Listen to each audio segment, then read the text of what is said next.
ఓం గణేశాయ నమః. ఓం శ్రీ మాత్రే నమః. అందరికీ నమస్కారం. జ్యేష్ఠ మాసం శుక్లపక్షంలో వచ్చే నిర్జల ఏకాదశి వ్రత కథ ప్రారంభం. భీమసేన శ్రీ వేదవ్యాస సంవాదము. భీమసేనుడు వ్యాసునితో, పితామహ, నాకు ఆకలి అధికము.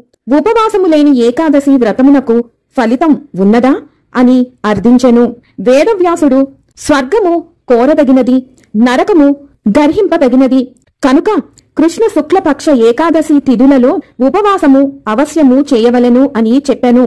కంబమాన శరీరుడైన భీముడు తాను వ్రతము చేయుటకు సమర్థుడను కాను అని వేరొక వ్రతమును తెలుపుడనెను. వ్యాస భగవానుడు ఇట్లు బోధించెను. శుక్లపక్ష ఏకాదశి దినమున వృషభములో గాని మిథునములో గాని రవి యుండగా విధి పూర్వకముగా ఆనాడు జలపానము చేయరాదు.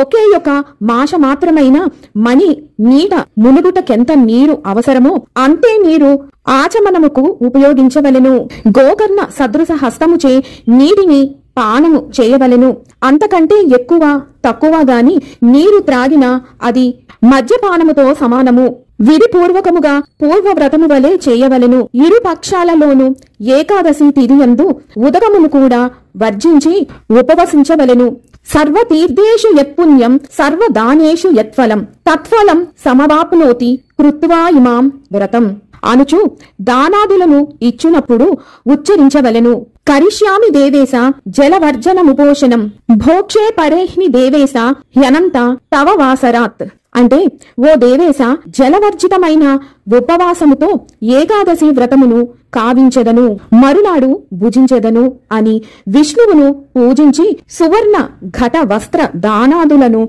బ్రాహ్మణులకు సమర్పింపవలెను. మరణానంతరము సువ్రతుడు అనామయ పదమును పొందును. భీమసేనుడు వ్యాస భగవానుని బోధనను విని ఆ వ్రతమాచరించెను. అప్పటి నుండి ఆ వ్రతమునకు భీమసేన ఏకాదశి అని, పాండవ ద్వాదశి అనే పేర్లు ప్రసిద్ధమయ్యెను. నిర్జల ఏకాదశి వ్రత కథ సమాప్తం. సర్వం ఈశ్వరార్పణమస్తు. స్వస్తి.